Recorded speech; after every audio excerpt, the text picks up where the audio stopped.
श्रीमन्महागणाधिपतये नमः। श्री सरस्वत्यै नमः। श्री गुरुभ्यो नमः। सर्वदेवेभ्यो नमो नमः। वक्रतुंड महाकाय सूर्यकोटि समप्रभ निर्विघ्नं कुरु मे देव सर्वकार्येषु सर्वदा। गुरुर्ब्रह्मा गुरुर्विष्णुः गुरुर्देवो महेश्वरः गुरुः साक्षात् परब्रह्म तस्मै श्री गुरवे नमः। तुम्ही श्रोते जगदीशमूर्ती तेथे माझी व्युत्पत्ती किती बुद्धिहीन अल्पमती सलगीच करीते। पुंडलीक वरदा हरिविठ्ठल श्री ज्ञानदेव तुकाराम पंढरीनाथ महाराज की जय। देवर्षि नारद महाराज की जय। आर्य सनातन वैदिक हिंदू धर्म की जय। भारत माता की जय। गो माता की जय। पवन पुत्र हनुमान की जय। जय जय रघुवीर समर्थ मंगलमूर्ती मोरया।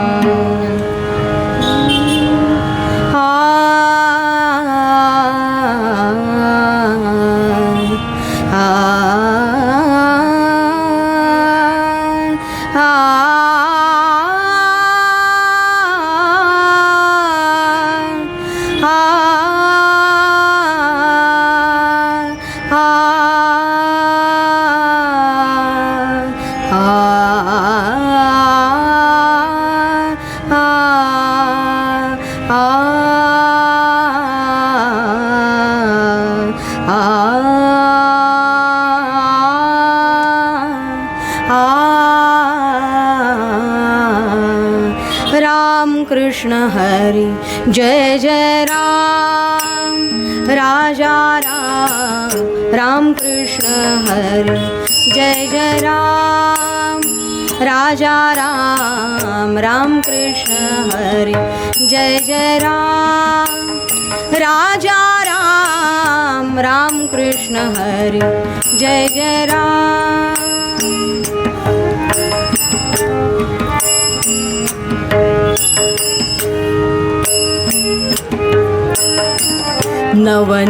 नवनीरदसम नवनीत प्रिय नवनीरदसम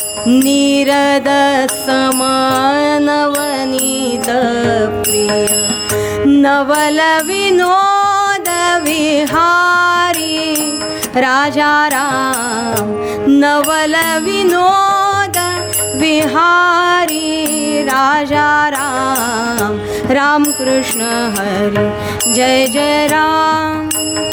राजा राम राम कृष्ण हरी जय जय राम। राजा राम राम कृष्ण हरी जय जय राम।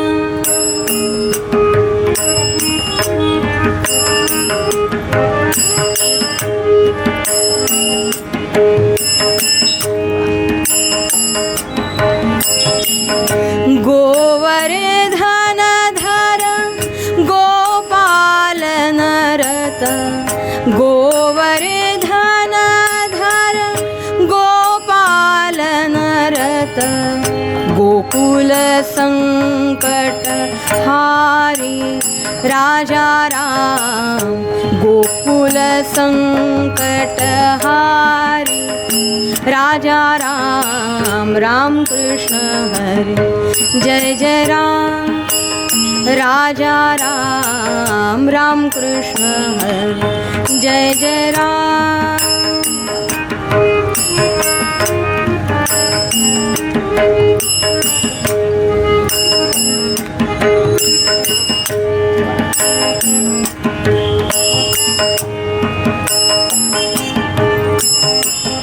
दुर्वासोनुत दुःख विमोचक दुर्वासोनुत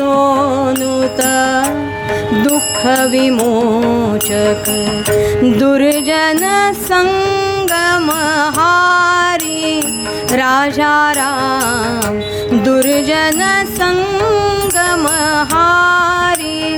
राजा राम राम कृष्ण हरी जय जय राम राजा राम राम कृष्ण हरी जय जय राम राजा राम राम कृष्ण हरी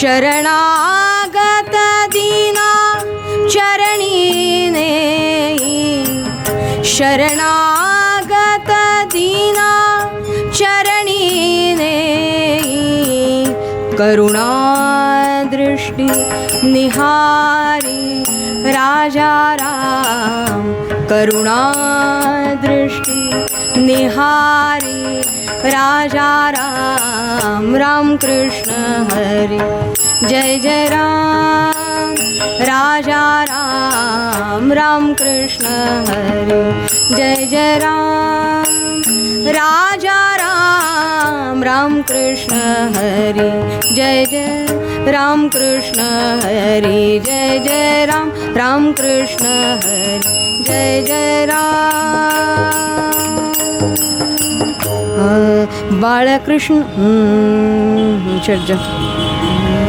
बाळकृष्ण चरणी लक्ष लागो लागो बाळकृष्ण चरणी लक्ष लागो लागो बाळकृष्ण चरणी लक्ष लागो कीर्तन संगे रंगात देह वागो वागो कीर्तन संगे रंगात देह वाहो वाहो बाळकृष्ण चरणी लक्ष लागो लागो लागो बाळकृष्ण चरणी लक्ष लागो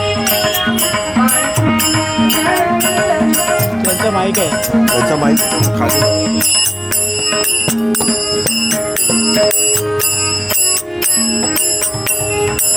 स्वरूपी मन हे लाविता सौख्य आम्हा स्वरूपी मन हे लाविता सौख्य आम्हा काम क्रोधाधिक जाते निज धामा हो काम क्रोधाधिक जाते निज धामा हो बाळकृष्ण चरणी लक्ष लागो लागो लागो बाळकृष्ण चरणी लक्ष लागो लागो बाळकृष्ण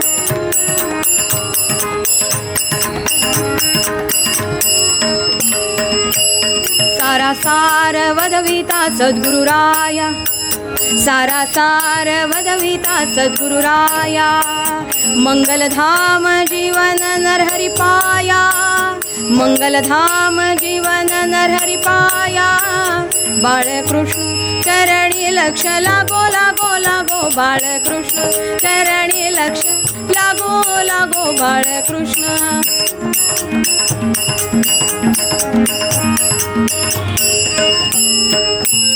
सद्रूप चिन्मय नारायण रूप ध्यावू सद्रूप चिन्मय नारायण रूप ध्यावू तन्मय होवोनी बलवंत प्रेमे गावू तन्मय होवोनी बलवंत प्रेमे गावू बाळकृष्ण चरणी लक्ष लागो लागो लागो बाळकृष्ण चरणी लक्ष लागो लागो बाळकृष्ण चरणी लक्ष लागो कीर्तन संगे रंगात देह वाहो वाहो कीर्तन संगे रंगात देह वागो वागो बाळकृष्ण चरणी लक्ष लागो लागो बाळकृष्ण चरणी लक्ष लागो चरणी लक्ष लागो चरणी लक्ष लागो राम राम राम राम राजा राम सीताराम राम राम राजा राम सीताराम राम राम राम राम राजा राम सीताराम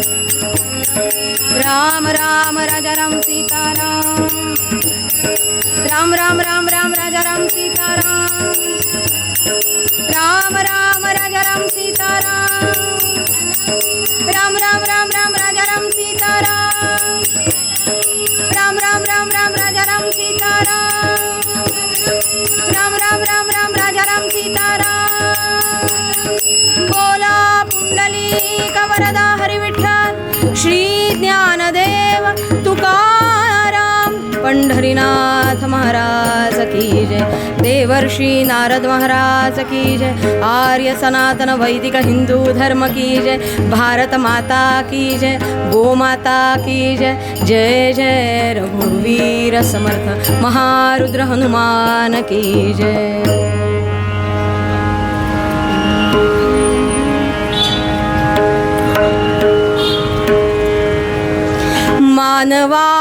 मानवाचा जन्म आला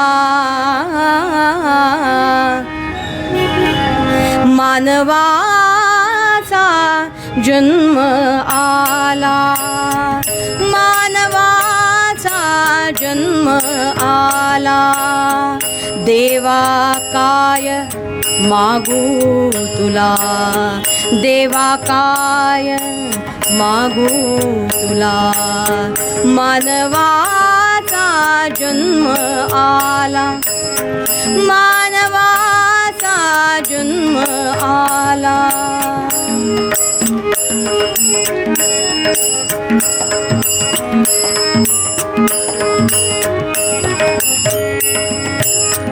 संपत्ती ही मागू जरी संपत्ती ही मागू जरी दूर जाती नर नारी दूर जाती नर नारी मानवाचा जन्म आला मानवाचा जन्म आला देवा काय मागू तुला देवा काय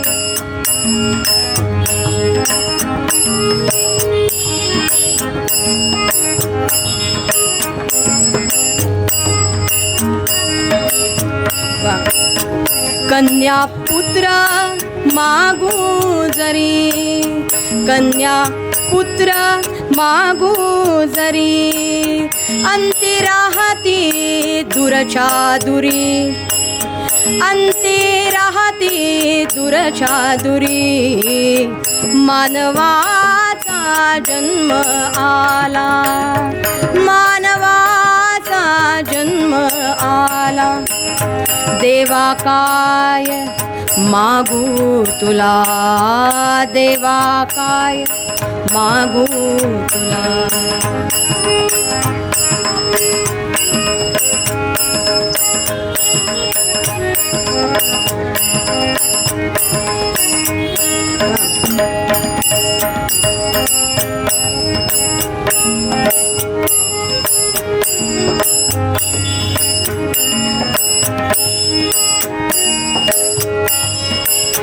आयुष्य है मागू जरी आयुष्य है मागू जरी भूमी भार होऊ तरी भूमी भार होऊ तरी मानवाचा जन्म आला देवा काय मागू तुला देवा काय मागू तुला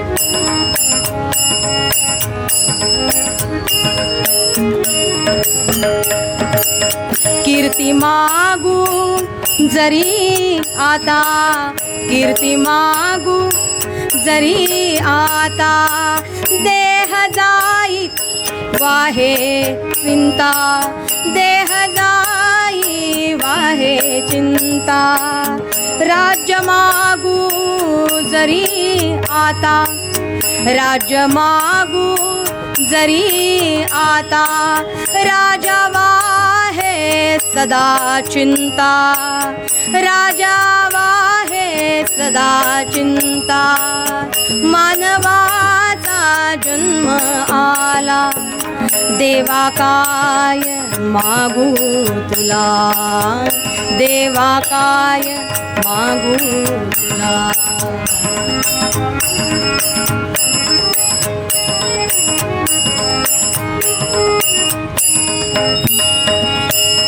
दास म्हणे भक्ती भाव, दास म्हणे भक्ती भाव, तुझे चरणी देई ठाव, तुझे चरणी देई ठाव. मानवाचा जन्म आला, मानवाचा जन्म आला, देवा काय मागू तुला, देवा काय मागू तुला, देवा काय मागू तुला. सद्गुरुनाथ महाराज की जय. मानवाचा जन्म आला, देवा काय मागू तुला. संपत्तीही मागू जरी, सोडून जाती नरनारी. कन्या पुत्र मागू जरी, अंती राहती दुरत्या दुरी.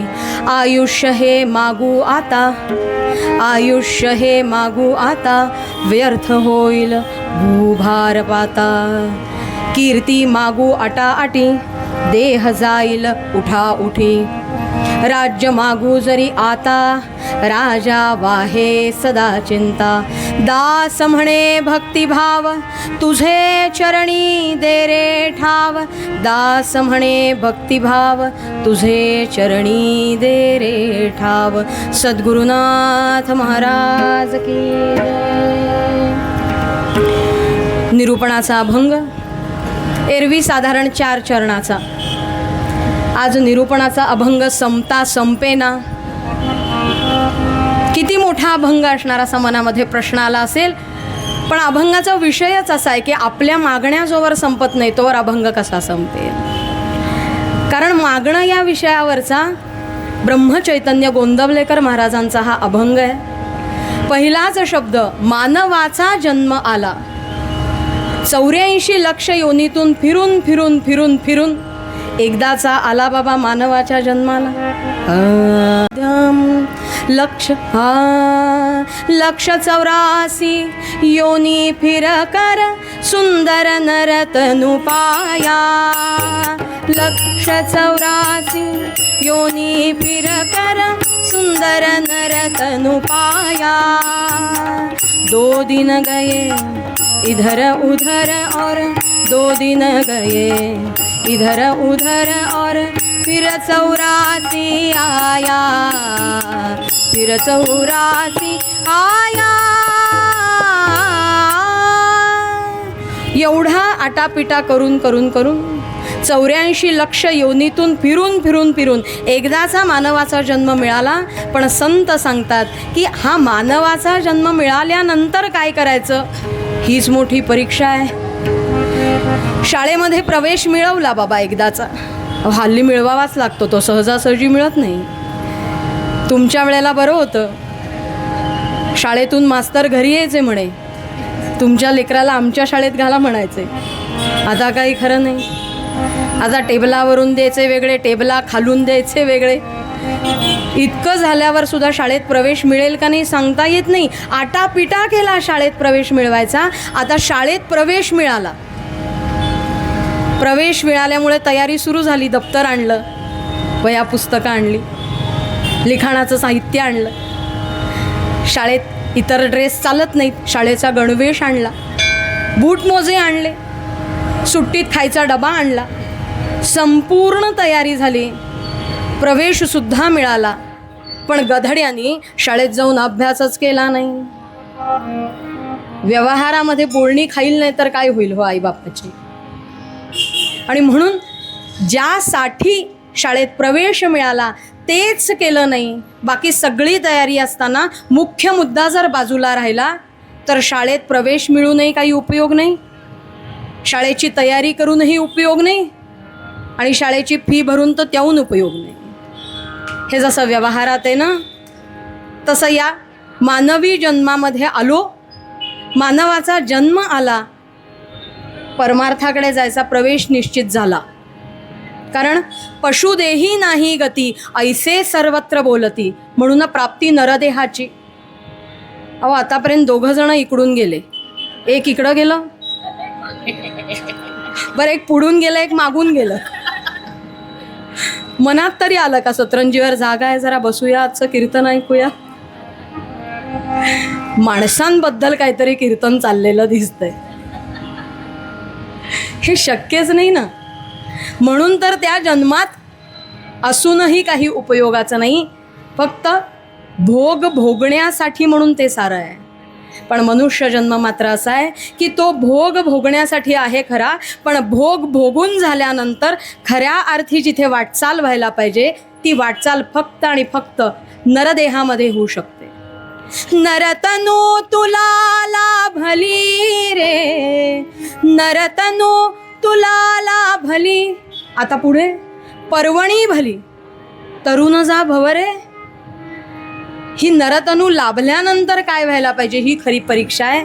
आणि म्हणून सगळ्या संतांनी सांगितलं, अट्टहास केला की या जन्माला आलायस बाबा, आता काय कर. पण ब्रह्मचैतन्य गोंदवलेकर महाराज या अभंगामध्ये इतक्या सोप्या पद्धतीनं सांगतात. नव्हे नव्हे नव्हे, माणसाच्या मनाचा सखोल अभ्यास या करावा ते या संतांनी करावा. समर्थ हे मानसशास्त्राचे PhD असणार,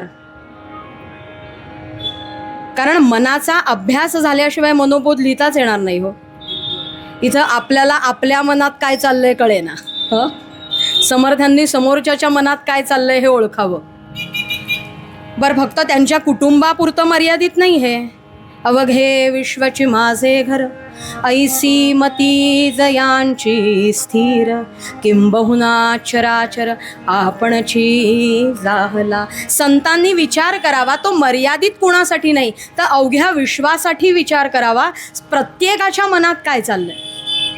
आणि म्हणून मनुष्य म्हणून जन्माला आल्यानंतर काय सांगणं आवश्यक आहे त्याच्या मनाचा अभ्यास करून समर्थांनी जसा मनोबोध लिहिला तसं महाराजांनी या अभंगामध्ये समजा समोरच्याला विचारलं, तुला काय हवंय रे? मानवाचा जन्म आला, तुला मिळाला, काय मागशील भगवंताकडे? आता सगळ्यात पहिलं, कुणाकडे काही मागणं चांगलं का? आपण लहान मुलांना मारे शिकवत असतो, कुणाकडे काही मागायचं. पण कार्टीत वाढ असतात. एकाच्या घरात गेलेला माझा मुलगा येताना काहीतरी घेऊन आला. आता आई ओरडणार, हे माझ्या चेहऱ्याकडे बघूनच त्याला कळलं. दारातूनच म्हणाला, आई मी मागितलं नाही, त्यांनी दिलं म्हणाले. मागू नये कुणाकडे असं शिकवणारी आपली संस्कृती. मग या अभंगामध्ये सरळ शब्द आहे, मानवाचा जन्म आला, देवा काय मागू तुला. मागणं योग्य नसताना सुद्धा मागू हा शब्द आला. अर्थ इतकाच आहे की कुणाकडे मागावं आणि काय मागावं याचा विवेक असेल तर मागणं सुद्धा वाईट नसतं. भागवत धर्माची पताका उंच उंच फडकली संतांमुळे. ती संत मंडळी, त्यामधली माऊली असणारे ज्ञानेश्वर महाराज सुद्धा म्हणतात, आता विश्वात्मके देवे येणे वाग्यज्ञे तोषावे, तोषो निमज द्यावे पसाय दान है. तुकोबा सुद्धा म्हणतात, हेची दान देगा देवा तुझा विसर नवा. मग या मागण्या नाहीत तर काय येतो. फक्त फरक इतका आहे, या विवेकात्मक अवस्थेमध्ये मागितलेल्या मागण्या आहेत आणि आपल्या मात्र व्यावहारिक पातळीवरच्या सगळ्या. आपल्या मागण्या म्हणजे कशा, तो दृष्टांत माहिती आहे ना. राजाने असं जाहीर केलं, उद्या पहाटे, सगळे शब्द महत्त्वाचे आहेत हं. उद्या पहाटे जो मनुष्य मला पहिल्यांदा दिसेल तो जे मागेल ते मी देईन. याचा अर्थ राजा पहाटे बाहेर पडणार आहे. राजा नेहमी पहाटेच बाहेर पडतो, तेव्हा आपण गाढ झोपलेले असतो. दुसऱ्या दिवशी जो पहाटे मला पहिल्यांदा बघेल आणि मी त्याला पहिल्यांदा बघेन, मागेन ते देईन. तर एवढ्या पहाटे धनगर लोक, गुरं चालणारी लोक होती. कथा सगळ्यांना माहिती आहे. राजाने असं सांगितलं, अरे मी तुला आज पहिल्यांदा पाहिलं आणि मी असं जाहीर केलं आहे की जो समोर मला पहिल्यांदा दिसेल तो जे मागेन ते मी देईन. मागणारा सामान्य आहे आपल्यासारखा, देणारा राजा. खूप विचार केला त्याने. राजाच्या मनात आलं, विचारा अंती मागणं आहे. खूप विचार केल्यानंतर म्हणाला, सकाळी आज पहिल्यांदाच बाहेर पडलोय पहाटे म्हणाले. निघता निघता निघता चुन्याची डबी घ्यायची राहिली, तेवढी तुम्ही द्या. या दृष्टांतावरनं जेव्हा आपल्या मनामध्ये थोडंसं हसायला येतं ना, तेव्हा कुठेतरी तुलना ही पाहिजे की देणारा राजा असेल तर त्यांनी चुन्याची डबी मागितली आणि म्हणून आपण हसतोय. पण मग देणारा जर तो राजा असेल, मग आपण इतर सगळं मागितलं तर महाराज म्हणतात, गोंदवल्याला येतात आणि मिसळण्याच्या डब्यातले पदार्थ मागतात. करावं काय म्हणाले, काय करू. त्यामुळे मागणं वाईट नाहीच आहे, पण कुणाकडे मागायचं आणि काय मागायचं याचा जर विवेक असेल तर ते मागणं सुद्धा चांगलं आहे. इतर कुणाकडे हे काही मागण्यापेक्षा महाराजांनी अतिशय सुंदर लिहिलं, मानवाचा जन्म आला, आता या जन्मात कुणाचकडे काही मागू नकोस, देवा बस. देणार असशील तर तू दे. कुणाला मागायचं, देवाला मागायचं. पण पुढचा शब्द, काय मागू तुला. कारण देणारा जरी देव असला तरी मागणारे आपण होत. जसं त्यांनी मागितलं चुन्याची डबी. आपण काय मागू सांगता येत नाही. बरं, असं काहीतरी मागू की ती यादी संपते का, संपता संपत नाही. एक गंमतशीर कथा आहे. देवाकडे एक मनुष्य आला आणि म्हणाला, देवा फार काही मागत नाही, कटोरा घेऊन आलोय, तेवढी भरून संपत्ती दे. देव म्हणाला, बरं आहे, म्हणजे मर्यादितच मागणं आहे ना, तेवढी भरून संपत्ती दे, हरकत नाही, देतो म्हणाला भगवंत. तो कटोरा भरला असं देवाला वाटलं, पण तो भरलाच नाही. कितीही त्याच्यात टाका, भरायला काही चान्स नाही. भगवंत सगळं त्याच्यात घालायचा प्रयत्न करतायत, सगळी संपत्ती. आता आणायची कुठनं संपत्ती. आणि मग देवाला एकदम प्रश्न पडला, हे यांनी नक्की आणलंय काय, भोकाचं भांडं वगैरे आणलं का काय. तपासून घेतलं, काही नाही हो, पूर्ण होतं व्यवस्थित. पण तरीही ते भरेना. आणि मग संशोधन केल्यावर लक्षात आलं, ते इतर कुठलंही भांडं नव्हतं, कुठलाही कटोरा नव्हता, ती मानवाची कवटी होती. पंढरीनाथ महाराज की, जी भरता भरत नाही. काय काय मागेल याची शाश्वती नाही. आणि म्हणून अभंग इतका मोठा महाराजांना लिहावा लागला, कारण प्रत्येकाला प्रश्न विचारला तर प्रत्येकाच्या मागण्या वेगळ्या वेगळ्या आहेत. मानवाचा जन्म आला, देवा काय मागू तुला. महाराजांनी अभंग लिहिता लिहिता आपलीच उत्तरं लिहिली. काय मागतील हो माणसं. सगळ्यात पहिल्यांदा, संपत्ती ही मागू जरी. काय सांगता तुम्ही. हल्लीच्या काळामध्ये पैशाशिवाय काही होतं. इन्कम पाहिजे. वधूवर सूचक मंडळामध्ये आकडेच्या आकडे भरून येतं. इन्कम व्यवस्थित असेल तर सगळं पुढचं आहे, पैशाशिवाय काय. मग संपत्ती मागायची का. पण ही संत मंडळी मानवी स्वभावाचा अभ्यास करणारी अशी काही आहेत की हे मागणं, मागणार असशील तर माग म्हणतात, माग. पण अभंग इतका सुंदर आहे की त्याच चरणामध्ये पुढच्या अर्ध्या भागामध्ये त्याचा दोष सुद्धा सांगितला, ज्याला आताच्या भाषेत साईड इफेक्ट म्हटलं जातं. हे औषध हवंय, घे, बघ त्याच्या मागे दोष, साईड इफेक्ट. बुवा फार कीर्तनामध्ये सुंदर सांगतात. डॉक्टरांकडे जातात म्हणाले माणसं, आणि औषध घेताना 10 वेळा डॉक्टरांनाच विचारतात, डॉक्टर नक्की बरोबर आहे ना, ही गोळी नक्की बरोबर आहे ना. डॉक्टर कंटाळतात, अरे हो रे बाबा, मी डॉक्टर आहे का तू डॉक्टर, बरोबर आहे नक्की ना, काही साईड इफेक्ट ह्याचा. डॉक्टर म्हणतात, मेल्या बाहेर पाणीपुरी खाऊन आलास, पोट बिघडलंय, कुठलाही हात त्या पाण्यात घातलेला, त्याचे साईड इफेक्ट दिसत नाहीत, पण गोळ्यांचे साईड इफेक्ट मात्र शोधायला जातोस. व्यवहारातलं विनोद. प्रत्येक गोष्टीला कुठला दोष आहे. म्हणून महाराजांनी अभंग लिहिताना फार सुंदर सांगितला, मागायला हरकत नाही आहे म्हणाले. संपत्ती ही मागू जरी. माझ्यासारखा एखादा म्हणाला असेल ना, महाराज संपत्ती मागणार, कारण मानवी जन्माला आल्यावरच हे मागू शकतो. यांनी मागितलं का हो जाताना काही, इकडून गेलं तिकडून गेलं, काय पण आज बरोबर योगायोग आहे हा, काही मागितलं नाही. या जन्मातच ते फक्त आहे. मागू का संपत्ती? महाराज म्हणाले हरकत नाही, संपत्ती ही मागू जरी माग म्हणाले, पण पुढे दोष सांगितला, सोडून जाती नर नारी. किती दृष्टांत सांगायचे. आपल्याला असं वाटतं की आपण कमवतोय ते आपल्या कुटुंबासाठी, आपल्या आजूबाजूच्या लोकांसाठी. असं काही नाही. जेव्हा त्याचा दोष येणार आहे तेव्हा कुणीही ते पाप मस्तकी घेणार नाही, हे त्रिकालबाधित सत्य आहे. आणि म्हणून जेव्हा देवर्षी नारद वाल्या कोळ्यापाशी आले, कमलावर तुझ वंदिता त्रिभुवन, नारायण जय जय नारायण. हातामध्ये घेतलेली वीणा, मुखामध्ये अखंड भगवंताचं स्मरण करणारे देवर्षी नारद, नारायण जय जय नारायण, नारायण जय जय नारायण. जगा निर्मुनी रक्षी सदया, नेसी तुझी जगता विलया.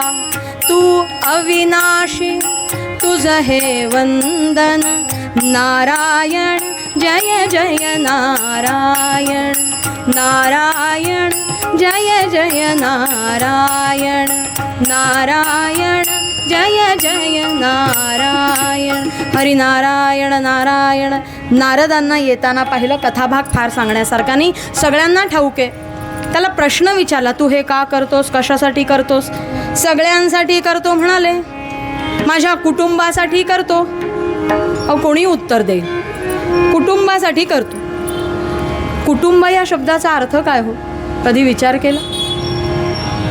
बुवांनी एकदा कीर्तनात सांगितला होता कुटुंब या शब्दाचा अर्थ. कुटुंब म्हणजे म्हणाले 3 पिढ्या ज्या घरात एकत्र राहतात ते कुटुंब. आम्ही बुवांना म्हणलं असं थोडीच आहे. बुवा म्हणाले हो, एकेका अक्षरावर एक एक अर्थ आहे. कु म्हणजे काय? कु कु कुळ. कुटुंबामधला कु म्हणजे कुळ, आजी आजोबा. टू म्हणजे हे दोघं, आणि ब म्हणजे बाळ. ज्या घरात एवढे सगळे राहतात बुवा म्हणतात ते कुटुंब. आता ज्या घरात आजी आजोबा नाहीत ते टुंब. पंढरीनाथ कमवायचं कुणासाठी? कुटुंबासाठी कमवायचं. त्या वाल्या कोळ्यांनी उत्तर दिलं असेल की मी जे कमवतो ते सगळ्यांसाठी कमवतो, माझ्या एकट्यासाठी थोडीच कमवतो. अरे पण तू पाप करतोस.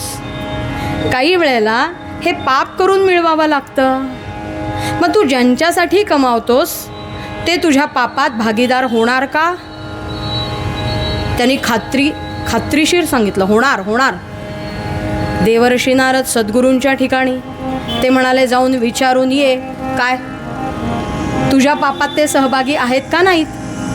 संपत्ती त्यांच्यासाठी कमवतोस ना, मग पापात सुद्धा सहभागी झालो पाहिजे. तो म्हणाला, बरं आहे, मी इथून गेल्यानंतर तुम्ही हे सगळं घेऊन जाणार? नाही जाणार म्हणा, मी इथे बसून राहतो. काय त्या वाणीची ताकद असेल हो.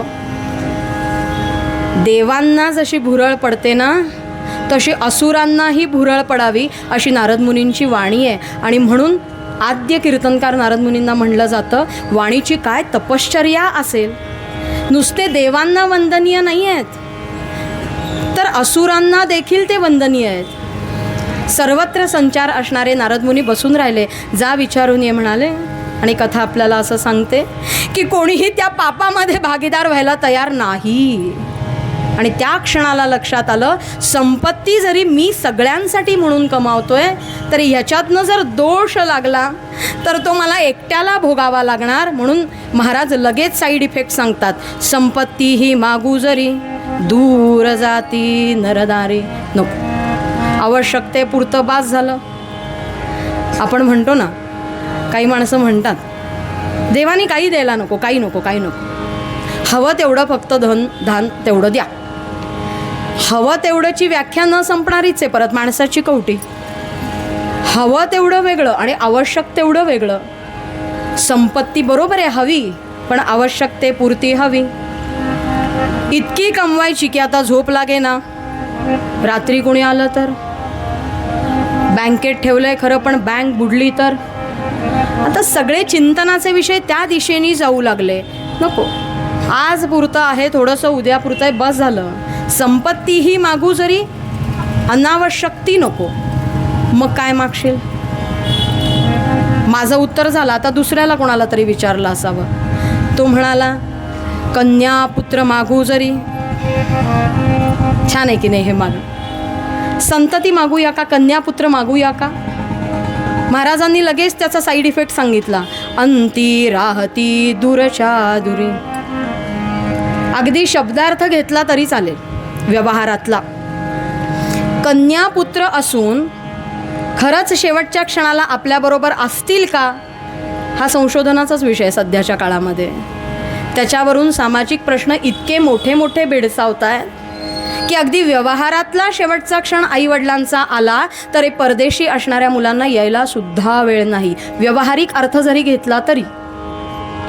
अंती राहती दूरच्या दुरी, व्यावहारिक अर्थ असा की शेवटचा श्वास आईवडिलांचा चालू आहे, आईवडील गेले, देह ठेवला, तरीसुद्धा मुलांना यायला वेळ नाही. इतका सामाजिक प्रश्न बिकट झाला.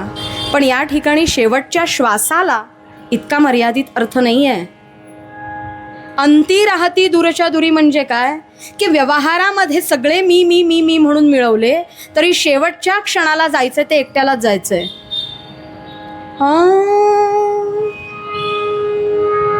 माझं माझं माझं म्हणून सगळ्यांना मिळवलं पण शेवटच्या क्षणाला कोणी नाही. काय चला येता का कीर्तनाला येता?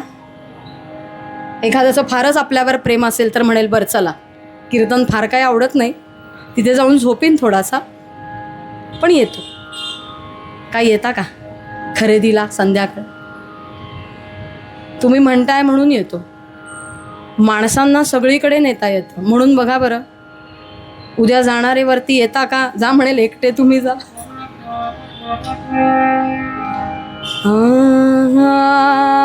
मध्यम नाही कुणाचे कुणी, माझे नव्हे रे कोणी. नाही कुणाचे कुणी, माझे नव्हे रे कोणी. अंती जाशील एकला प्राण्या, माझे माझे म्हणून. अंती जाशील एकल प्राण्या, माझे माझे म्हणून. प्राण्या मायेचा बाजार, प्राण्या मायेचा बाजार. बहीण कुणाची, भाऊ कुणाचा, कोण कुणाचे सखे सोय रे. बहीण कुणाची, भाऊ कुणाचा, कोण कुणाचे सखे सोय रे. अंती जाशील एकल प्राण्या, माझे माझे म्हणून. प्राण्या मायेचा बाजार, प्राण्या मायेचा बाजार, प्राण्या मायेचा बाजार. मी मी मी मी म्हणून सगळ्यांना गोळा केलं. कितीही कोणाला वाटलं तरी शेवटच्या प्रवासाला कुणी कोणाला नेऊ शकत नाही, कुणी नाही नेऊ शकत कोणाला. कन्यापुत्र मागू जरी, सांगता येत नाही काय होईल तरी. व्यावहारिक तर नाहीच नाही आता. म्हातारपणाची काठी आमच्या आहे आता परदेशात.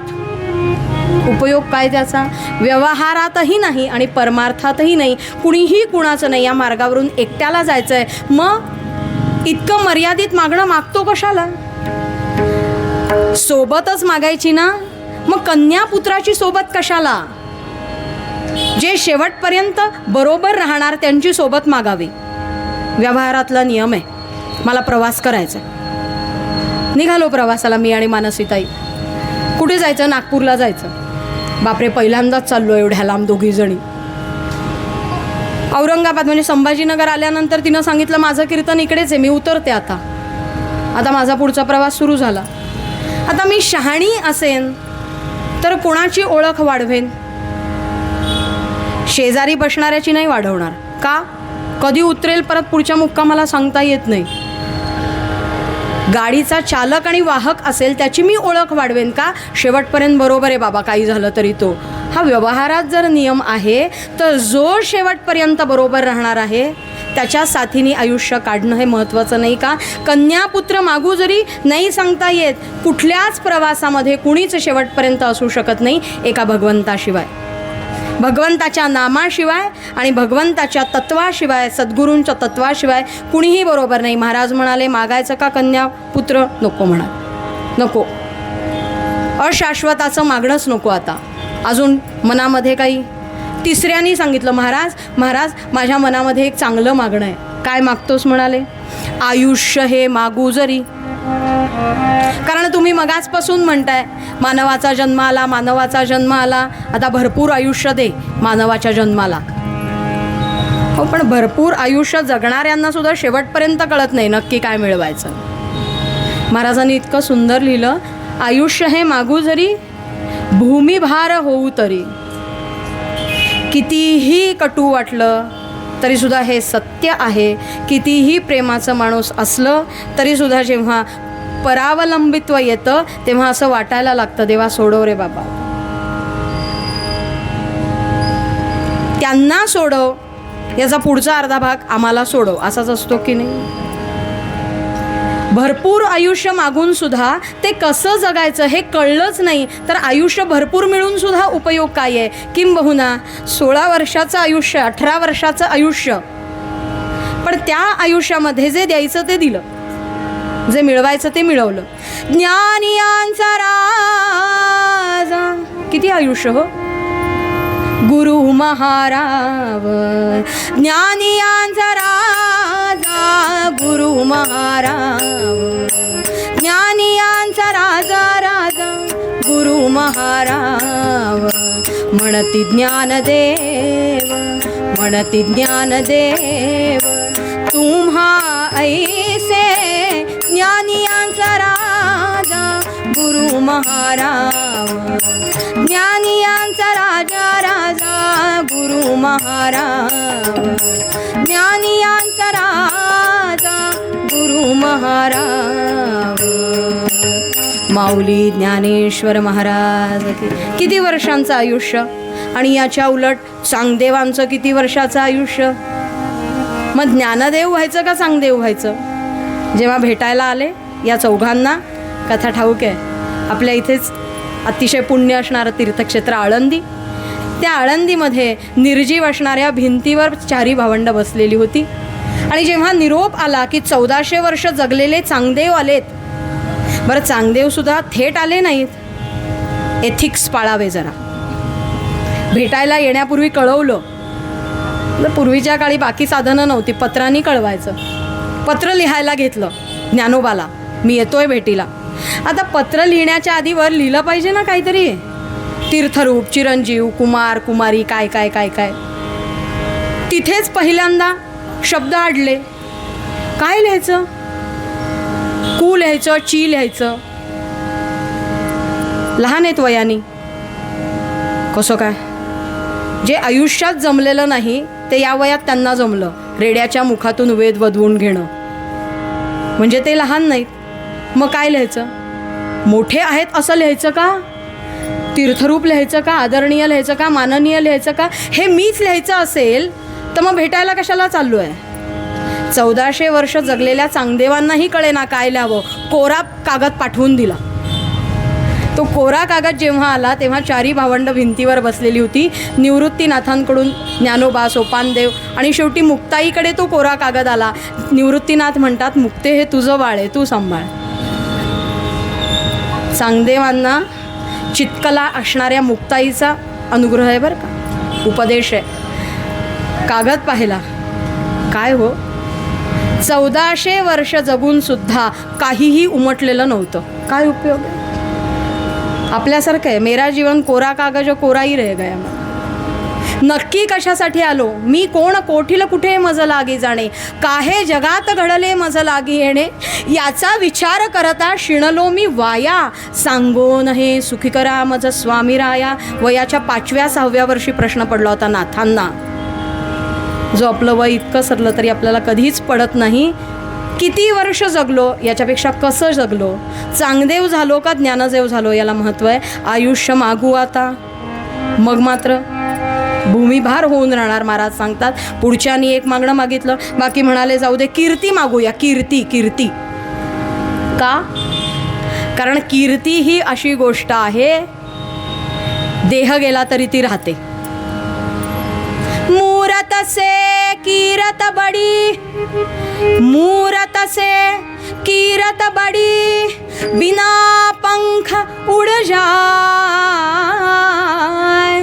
मूरत तो जाती रहे, मूरत तो जाती रहे, कीरत कभी भी न जाए, भजो रे भैया राम गोविंद हरे, भजो रे भैया राम गोविंद हरे, भजो रे भैया राम, भजो रे भैया राम, भजो रे भैया राम गोविंद हरे, भजो रे भैया राम गोविंद हरे. कीर्ती मागू आटा आटी, पण महाराजांनी पुढे सांगितलं, देह जाईल उठा उठी.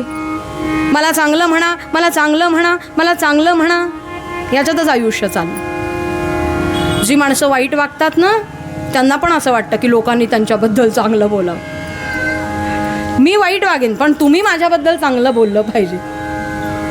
कीर्ती या शब्दाचा अर्थ आपल्याकडे बाय डिफॉल्ट सत्कीर्ती असा आहे. नाहीतर बघा ना, रामचंद्रांची कीर्ती आहे तशी रावणाची पण आहेच की. मग काही जण म्हणतील नाही होती, दुष्कीर्ती आहे. म्हणजे आपल्याकडे कीर्ती या शब्दाचा अर्थ सत्कीर्ती. नंतर कोणी असं नाव ठेवलं आहे काय, हो आमच्याकडे ना बाळ जन्माला आलं आहे, हां बारसं झालं, दशानन असं नाव ठेवलं आहे, काय सांगता. कीर्ती म्हणजेच सत्कीर्ती. पण मग त्यासाठी दिलीप राजाची कथा आहे. आयुष्यामध्ये ती जपण्यासाठी देहाकडे थोडं दुर्लक्ष झालं तरी चालेल, पण काही वेळेला असं दिसून येतं की त्या कीर्तीच्या आटापिट्यासाठी बाकी सगळ्या चांगल्या गोष्टींकडे दुर्लक्ष आहे. नको म्हणाले त्याच्याही नादी लागू नकोस. आता एक शेवटचा मुद्दा फक्त राहिला, राज्य मागू जरी आता. इथलं कोणी मागणार नाही का, नको म्हणाले. राजकारणापासून दूर राहिलेलं बरं, खरी गोष्ट आहे. राज्य मागू जरी आता. तुम्ही म्हणाल हे उदाहरण कशाला देता, आम्हाला कोण राज्य देणार आहे, कोण राजा राणी करणार आहे का आम्हाला. अहो इतकं मोठं बघायची गरज नाही. सोसायटी असते की नाही आपली, त्या सोसायटीचं 1 वर्ष अध्यक्षपद घेऊन बघा फक्त. कारण राज्य या शब्दाचा अर्थ राजा होणं नाही आहे, अधिकार असणं. पण अधिकार हातात आल्यानंतर डोक्याला ताप जो काही असतो, 1 वर्ष फक्त अध्यक्षपद स्वीकारायचं. पुढच्या वर्षी नको म्हणाले तुम्हीच घ्या, शेजारच्यांना सांगावं तुम्ही चांगलं कार्य करता. वाटतं इतकं सोपं नाही यांचं सगळ्यांचं काम. आपलं बरं आहे, आपण यायचं, कीर्तन करायचं, कीर्तन ऐकायचं, प्रसाद घ्यायचा. हे सगळं सांभाळणं अतिशय अवघड आहे. आणि म्हणून महाराज कदाचित म्हणतात, राज्याधिकार येव. मिळवायचं नाही आहे असं नाही आहे. आयुष्यामध्ये समजा मिळालं तर उत्तम करायचं. शिवबांकडे अधिकार होते, उत्तम त्याचा वापर केला. कोणी दिल्यानंतर ते टाकून द्यायचं नाही, पण मनाची स्थिती कशी हवी, राज्याधिकार येवो किंवा जावो समस्त धनमान, हाची सुबोध गुरूंचा. खरं मागणं काय येते महाराजांनी या सुबोधामध्ये सांगितलं, हाची सुबोध गुरूंचा, भंगावे ना कदा समाधान. राम राम राम हरे हरे, राम राम राम राम रघुत्तमा, राम राम राम राम हरे हरे, राम राम राम राम सीतापते, राम राम. जे काही प्रार्थनात आहे, जे मिळेल ते घ्यायला हरकत नाही, पण ते मिळालेलं गेलं तर मात्र माझं समाधान भंग पावणार नाही. इतकं म्हणाले, फक्त दे. आले पैसे, उपभोग घे. समजा काही कारणाने सगळं धन गेलं तरी समाधान राहू दे. हे जे मागणं आहे हे सगळ्या संतांनी सांगितलं. दास म्हणे भक्तिभाव, तुझे चरणी दे रे ठाव. जेव्हा सद्गुरूंच्या पायापाशी, सद्गुरूंच्या सेवेमध्ये, भगवंतांच्या चिंतनामध्येही माणसं असतील तेव्हा हे समाधान प्राप्त होणार, इतरत्र कुठेही नाही. आणि म्हणून काय मागायचं, व्यवहारातलं मागितलंस तर त्याचे दोष काय काय आहेत, पण हे न मागता जे आवश्यक आहे ते मागितलंस तर व्यवहारातलं आवश्यक आहे तेवढं तुला मिळणार आहे. स्वामी विवेकानंदांचं चरित्र ज्यांनी वाचलं असेल ना, त्यांच्या लक्षात येईल. स्वामीजींच्या चरित्रात असं लिहिलेलं आहे की नरेंद्रांच्या काळामध्ये एक काळ त्यांच्या आयुष्यातला असा आला की वडिलांचं छत्र हरपलं, घरामध्ये कमावणारं कोणी नाही, आत्तापर्यंत ऐश्वर्य आणि वैभव इतकं मोठ्या प्रमाणामध्ये होतं, आता ते सगळं निघून गेलं. जेव्हा घरामध्ये काही शिल्लक राहिलं नाही, तेव्हा घरामध्ये असणारी जी माणसं होती तीसुद्धा लांब जायला लागली. काय खायचं अशी भ्रांत निर्माण झाली असं चरित्रात लिहिलं आहे. आणि त्यावेळेला रामकृष्ण परमहंस हे सद्गुरुस्थानी होते नरेंद्रांच्या. जेव्हा नरेंद्र त्या ठिकाणी गेले,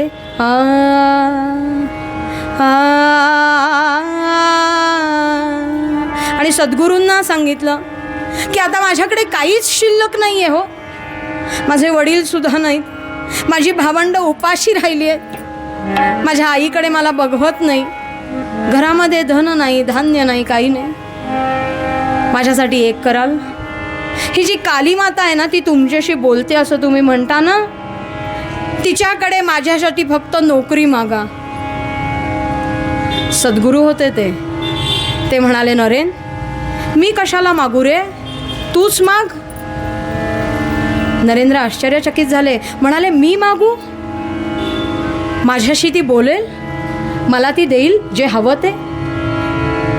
याच्या मागे एक गोष्ट अशी असते की माझी तेवढी पुण्याई आहे की नाही माहिती नाही, पण मी जर सद्गुरूंनी दाखवलेल्या मार्गावरून जात असेन तर सद्गुरू स्वतःचं थोडं पुण्य घालतात भगवंतानी आपल्या कार्यामध्ये काही प्रमाणात वेगळ्या रूपाने येऊन मदत करावी म्हणून. आणि आत्तापर्यंत रामकृष्ण जसं जसं सांगतायत तसं नरेंद्र वागला आहे. कथा अशी सांगते की दक्षिणेश्वरी काली मातेच्या समोर नरेंद्र उभा राहिला. ती चिन शक्ती आदिमाया प्रकट झाली त्या ठिकाणी. आणि असं म्हटलं जातं की नोकरी मागायला गेलेल्या नरेंद्राच्या मुखातून शब्द गेले, आई ज्ञान दे, वैराग्य दे, भक्ती दे, विवेक दे, आनंद दे. रामकृष्णांनी बाहेर आल्यावर विचारलं, नरेन मागितलंस, नोकरी मागितलीस ना? एकदम भानावर आलेले नरेंद्र म्हणतात, माझं भान हरपलं, मी नोकरी नाही मागितली, मी काहीतरी वेगळंच मागितलं, मला परत पाठवा. परत स्वतःची पुण्याई खर्च केली. ती आदिमाया आदिशक्ती सगुण रूपामध्ये प्रकट व्हावी, ही सद्गुरूंठाई असणारी पुण्याची कमी कमी होत जाणारी गोष्ट आपल्यामध्ये वाढतीये. जा नरेंद्र म्हणाले, परत माग. परत तेच झालं. नोकरी मागायला गेलेले नरेंद्र हे सगळं वेगळं मागून परत आले. तीनदा ही गोष्ट झाल्यानंतर मात्र रामकृष्ण म्हणतात, नरेन अरे वेडा आहेस रे तू, वेडा आहेस. अरे आई समोर उभी ठाकल्यानंतर काय मागायचं ते बरोबर मागितलंस तू. ही बुद्धी कदाचित नरेंद्राची नसेल सुद्धा त्यावेळेला, पण सद्गुरूंनी दाखवलेल्या मार्गावरून जर आपण गेलो ना तर एका बेसावध क्षणी खरंच भगवंताचं दर्शन झालं तर मुखातून व्यावहारिक सुखाची मागणी होणार नाही, अशाश्वत गोष्टींची मागणी होणार नाही. आणि म्हणून महाराज म्हणतात, दास म्हणे भक्तिभाव तुझे चरणी दे रे ठाव. मला आयुष्यात बाकी काही नको, पण सद्गुरुनाथा या चरणांपासून मला दूर करू नकोस, कारण भगवंत जर मला काही द्यायला आला तर बालबुद्धीनी मी दुसरं काहीतरी मागेन, पण तुझ्या चरणापाशी जर मी असेन तर योग्य ती मागणीच माझ्या मुखातून निघून जाईल. आणि म्हणून फक्त देणार असशील तर इतकं सुंदर मागणं महाराज म्हणतात माग, बाकी सगळ्या गोष्टी येतील. रामकृष्ण सांगतात, नरेन तू काय मागितलंस? मी भक्ती मागितली, मी वैराग्य मागितलं, मी ज्ञान मागितलं, मी विवेक मागितला, मी आनंद मागितला. कडकडून भेटले रामकृष्ण आणि म्हणाले, माझा विवेकानंद आहेस तू म्हणून हे मागितलंस. तुला नोकरी हवी होती ना रे, जा म्हणाले. अरे नोकरी देणारे तुला अनेक जण भेटतील रे, पण हे सगळं देणारा फक्त तो एकटा आहे. पण हे सगळं नरेंद्राला प्राप्त झालं कोणामुळे? दास म्हणे भक्तिभाव तुझे चरणी दे रे ठाव. भगवंताला ओळखण्याची ताकद आणि योग्यता दोन्ही आपली नाही आहे, पण तिथपर्यंत पोहोचवणारी एक गुरुमूर्ती जर आयुष्यात आली आणि तो कृपाहस्त जर एकदा मस्तकी आला तर व्यवहारातल्या आवश्यक त्या मागण्या पूर्ण करून जे मनुष्य जन्मामध्ये प्राप्त करायचे त्या ध्येयाच्या दिशेने जीवाची वाटचाल नक्की होणार. आणि म्हणून महाराज सांगतात की मानवाचा जन्म आल्यावर काय मागशील रे? दास म्हणे भक्ती भाव तुझे चरणी दे रे ठाव, तुझे चरणी दे रे ठाव. मानवाचा जन्म आला, मानवाचा जन्म आला, देवा काय मागू तुला, देवा काय मागू तुला, देवा काय मागू तुला. पंढरीनाथ महाराज की जय. कीर्तनाच्या प्रथेप्रमाणे हार बुक्का, क्षणभर भजन आणि कथावागाकडे.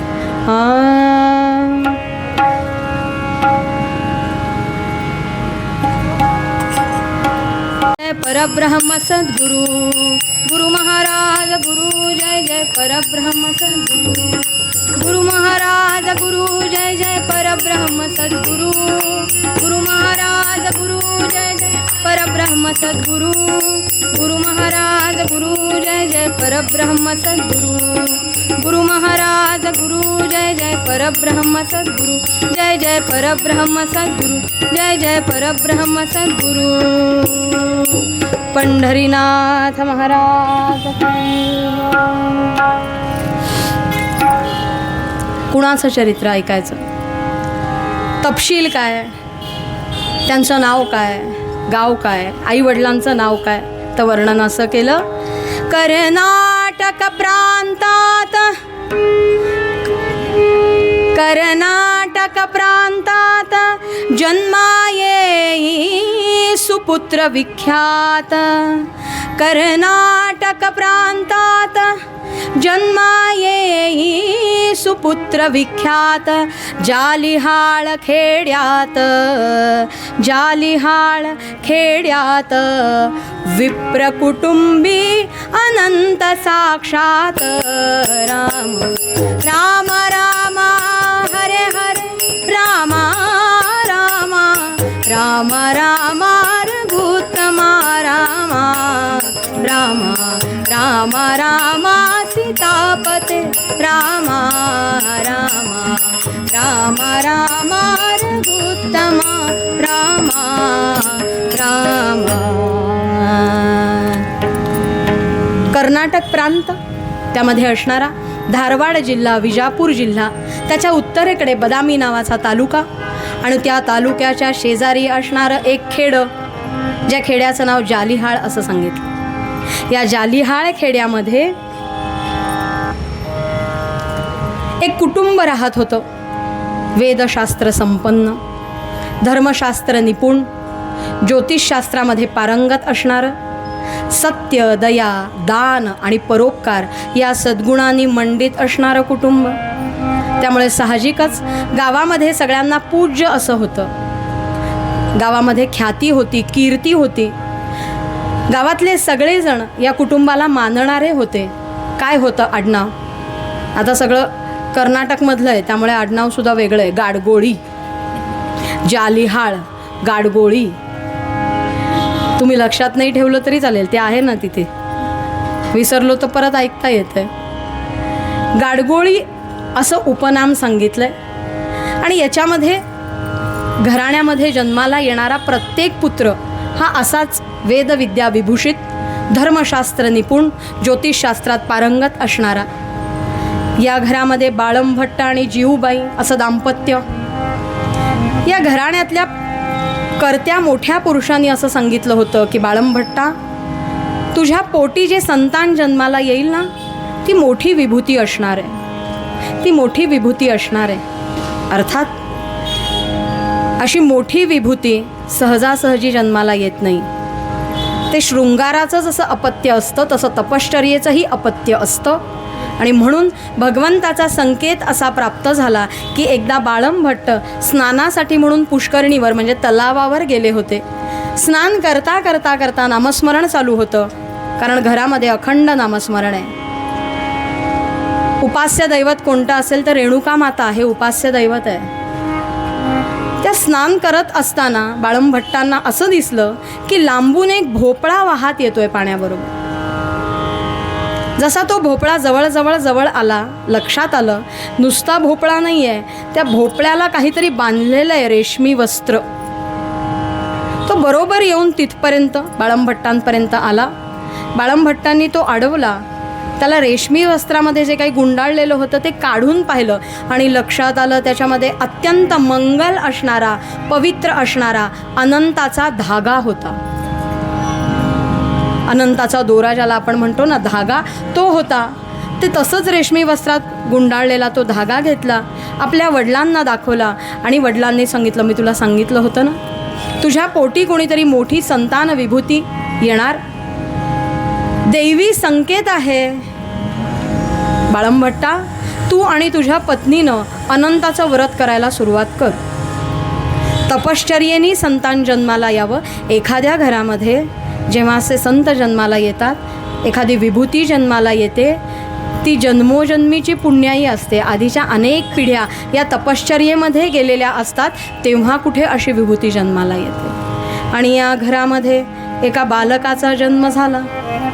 नाव काय ठेवायचं याच्यावर वाद होणं शक्यच नव्हतं, कारण अनंताच्या व्रतानी झाला आणि म्हणून नाव ठेवलं अनंत. आता मनामध्ये येईल, व्रतवैकल्य करून झालेला, तपश्चर्येनी झालेला, अत्यंत शांत असेल, सात्विक असेल. कारण आपल्या घरोघरी आपल्याला मुलं अशीच अपेक्षित असतात. कशी? अरे तू देवासारखा शांत बस. त्या मुलांना हेच कळत नाही, देव फक्त शांत बसण्याचंच काम करतोय का नक्की काय करतो. आमचा ना एकदम सात्विक, एकदम शहाणा मुलगा. कसं हो, मूल म्हणल्यावर व्रात्य असायचंच. यत्र नास्ति दधिमंथन घोषो, यत्र नास्ति लघु लघुनी शिशुनी, यत्र नास्ति गुरुगौरव पूजा, ताम किं बत गृहानी न च वनानी म्हटलंय. ज्या घरामध्ये लहान मुलं त्रास द्यायला नाहीत, दंगा करायला नाही, ज्या घरामध्ये गुरूंचा गौरव म्हणजे गुरूंचं पूजन नाही, आणि ज्या घरामध्ये दधिमंथन घोष नाही असं म्हटलंय. आता खरं हे कुठल्याच घरात नाही. अपवादानी 1-2 घरं असतील जिथे रवीनी घुसळणे वगैरे असेल, बाकी ताक घेऊन ये कोपऱ्यावरून जाऊन, हे अपवादात्मक गोष्ट सोडून देऊ. पण बाकी 2 गोष्टी ज्या घरामध्ये आहेत ना, ते खरं घर आहे. त्यामुळे हा अनंत अत्यंत व्रात्य होता. गाडी सजुंपावे बोकड किंवा आणावे बैलवर कड, खेळ खेळे हे अवघड, अभ्यास सारा करूनिया. शेवटची ओळ महत्वाची. हां, अभ्यास सारा करूनिया. कारण अत्यंत कुशाग्र बुद्धी होती, एकपाठी होता, स्मरणशक्ती अचाट होती. एकदा काही शिकवल्यानंतर असं काही लक्षात राहायचं की गुरुजी विसरतील पण हा विसरणार नाही. मग सांगायचा, गुरुजी पुढचं शिकवा. अरे थांब, बाकी सगळ्यांबरोबर जायला पाहिजे. तर तेच शिकून कंटाळा आल्यानंतर करायचं काय. मग हे उद्योग सुरू व्हायचे. माळवदावर जा, पूर्वीच्या काळी सहाण मोठ्या मोठ्या असायच्या, एखाद्याच्या घरातल्या उखडून ठेव, पन्हाळी मोडून टाक, एखाद्याच्या झाडावर चढ, फांद्या ओढून टाक, व्रात्यपणा सुरू व्हायचा.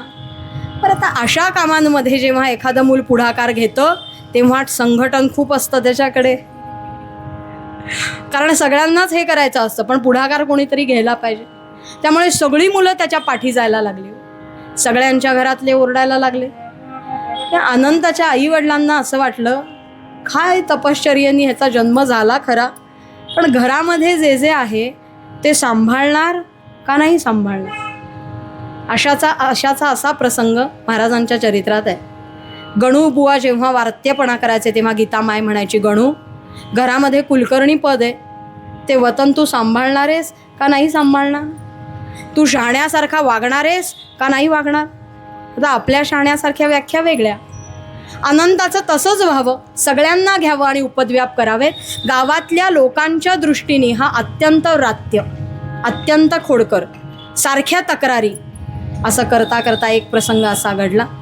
वडिलांनी रोज बोलणी द्यावी, अनंता अरे काहीतरी चांगलं शिक, अनंता काहीतरी चांगलं कर, अरे घरामध्ये इतकं सगळं चांगलं आहे ते पुढं ने, रोज हा पाठ आहे. एकदा प्रसंग घडला असा की मित्रांना बरोबर घेतलं, आणि तुम्ही हे नाव ऐकलं असेल, बनशंकरी देवी. तिची यात्रा होती. सगळ्या मित्रांना सांगितलं, चला जायचं का जत्रेला, यात्रेला. सगळ्यांनी आपापल्या आईवडिलांना सांगून या की दर्शनाला जाणार आणि प्रसाद घेऊन येणार. भंडारा असतो तिथे, जेवायला कुणीही घरी नाही, सगळ्या मुलांनी घरी सांगितलं, आम्ही दर्शनाला चाललोय, जेवूनच येणार. आई वडील म्हणाले, बरं झालं, पिढा गेली एकदा. तू प्रसन्न आम्हा होई, आई उदे ग अंबाबाई. तू प्रसन्न आम्हा होई, आई उदे ग अंबाबाई. तू पाप दुःख हारिणी, तू विराम वरदायिनी. तू यश कीर्ती वर्धिनी, तू यश कीर्ती वर्धिनी. तू प्रसन्न आम्हा होई, आई उदे ग अंबाबाई. आई उदे ग अंबाबाई, आई उदे ग अंबाबाई. त्या बनशंकरीचं दर्शन घेतलं, प्रसाद घेतला, इतकं भरपेट जेवले की आता घरी जाताना असं वाटायला लागलं थोडी झोप काढावी. गोडाधोडाचं बुंदीचं जेवण. सगळी मित्रमंडळी म्हणायला लागली, अनंता अनंता आता चालत जाणं शक्य नाही. अहो पूर्वीचा काळ आहे, त्यामुळे जायचं तर चालतच जायचं, चालत जाणं काही शक्य नाही. अनंत म्हणाला, असू दे, आपण असं करूया, त्या झाडाखाली विश्रांती घेऊयात का? नको रे बाबा, आई बाबांनी संध्याकाळच्या आत घरी बोलवलंय, मग काय करायचं? मित्रमंडळी म्हणाली, असं कर, एखाद्या जाणाऱ्या बैलगाडीला थांबव, आपण त्यात बसू आणि मग सगळे घरी जाऊ. छान कल्पना. मागून येणारी बैलगाडी थांबवली. आता नेतृत्व सगळं अनंताकडे आहे, पुढे जावं, बोलणी करावीत. त्या बैलगाडीवाल्याला असं सांगितलं की आम्हाला आमच्या गावापर्यंत नेऊन सोडा. पूर्वीचा काळ आहे हो, त्यामुळे माणसं एकमेकांना सहज मदत करायची, अविश्वासाने बघणं नव्हतंच मुळी. आता म्हणजे कुणाला मदत करायची म्हणजे पहिल्यांदा चेक करायला लागतं सगळं बरोबर. तो गाडीवान म्हणाला, नेलं असतं रे तुम्हाला, नेलं असतं, पण काय आहे, खोण नवीन आहे, त्याला आधी माझीच सवय नाही. आता तुम्ही सगळी वानर सेना मागे बसाल आणि समजा हे उधळलं तर काय करायचं? असं करा, पुढच्या एखाद्या बैलगाडीवाल्याला थांबवा. पण गोकुळातला कृष्ण आहे हो तो, विटी दांडू खेळायचा तर तिथंच खेळायचा जिथे काली आहे. इकडे तिकडे खेळण्यात काय मज्जा आहे? पोहायचं असेल तर स्विमिंग टँकमध्ये नाही पोहायचं, नदीतल्या भोवऱ्यात पोहायचं. आव्हान घेण्याची वृत्तीच पहिल्यापासनं. अनंताने सांगितलं, काही आम्हाला माहिती नाही, आम्ही तुमच्याच बैलगाडीत बसणार. असं म्हणत म्हणत सगळ्या त्या वानर सेनेला बसवलं, स्वतःही बसला. आणि खरंच होते, खोंड नवीन होतं. थोडं पुढे गेल्यानंतर असं काही उधळलं, गाडी इतकी जोरात जायला लागली, चाक इतकं वेगाने फिरायला लागलं, सगळी मुलं घाबरली आणि म्हणायला लागली, अनंता अनंता तुझ्यामुळे बसलो, आता मेलो म्हणजे काय करायचं? अनंताने सांगितलं, घाबरू नका, म्हणा श्रीराम जय राम जय जय राम, श्रीराम जय राम जय जय राम. नाम घ्या म्हणाले, नाम घ्या, काही होत नाही. ही वाणीची ताकद आहे.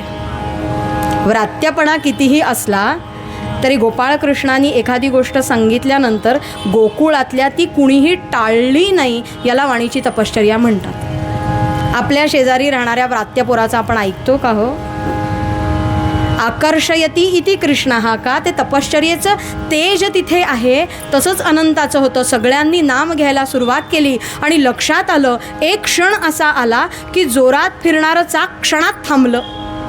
हे कसं झालं असं म्हणून सगळ्यांनी बघितलं आणि लक्षात आलं, त्या गोल भरभार फिरणाऱ्या चाकामध्ये अनंताने आपला पाय घातला होता. पाय घालून ते चाक थांबवलं होतं. कौतुक केलं सगळ्यांनी, वा वा वा, काय धाडसी आहे, काय धाडसी आहे.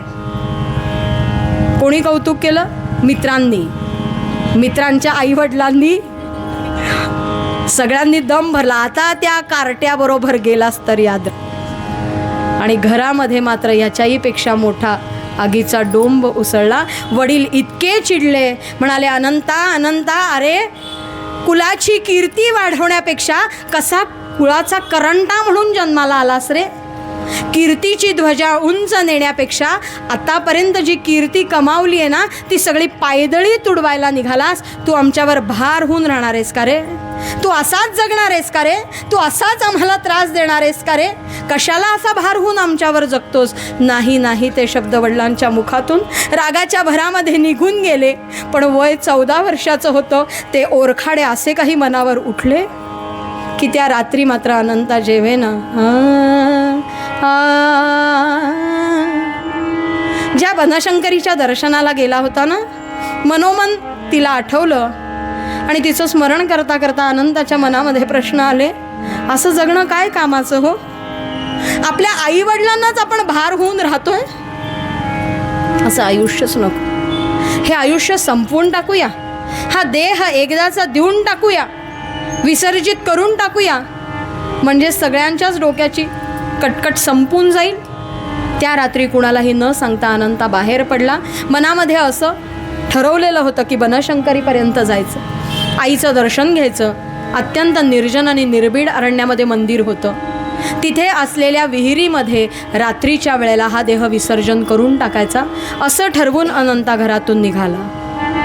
तिथे पोचल्यानंतर असं लक्षात आलं की वर्दळ आहे. जोवर माणसांची वर्दळ आहे तोवर आपण जे ठरवले ते होणार नाही. प्रवासानी किंवा विचारांनी शिणलेलं मन होतं हो. त्या गाभाऱ्यामध्ये कधी झोप लागली कळलं सुद्धा नाही. पुजाऱ्यांनी उठवलं संध्याकाळी, अरे इथे कुठे राहिलास, चल माझ्या घरी.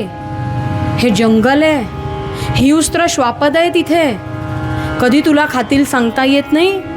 अरे भूतखेतं सुद्धा असतात म्हणे, चल माझ्याकडे. मरशील फुकटचा. अनंताच्या मनात आलं, मरायलाच तर आलोय.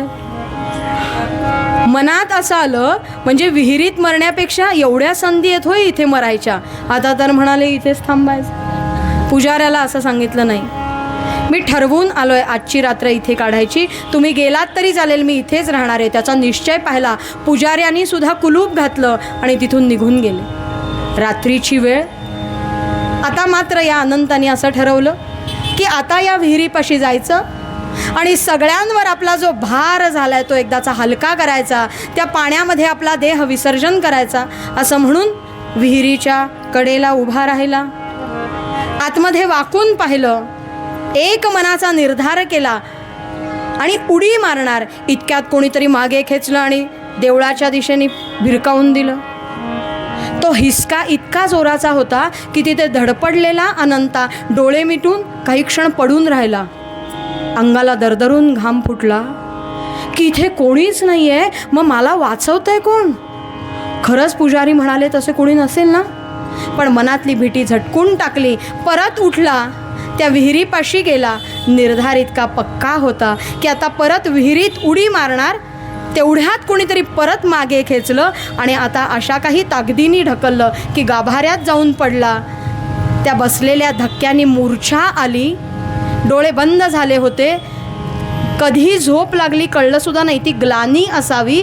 आणि मग मात्र स्वप्नामध्ये आई भवानी, स्वप्नामध्ये आई भवानी, अमृत फिरवुनी म्हणतसे उठ उठ रे जणी, म्हणतसे उठ उठ रे जणी.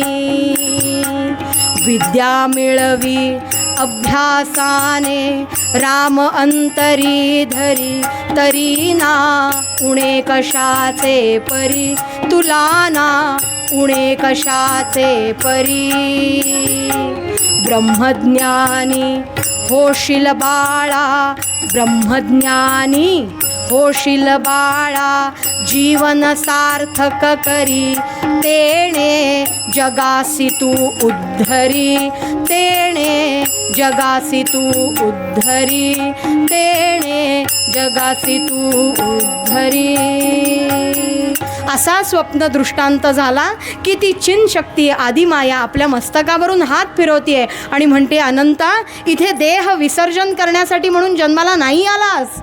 अरे मानवाचा जन्म आला. त्या क्षणाला लक्षात आलं नाही, आईने आशीर्वाद दिला, विद्या मिळवी, पण कशी? अभ्यासाने.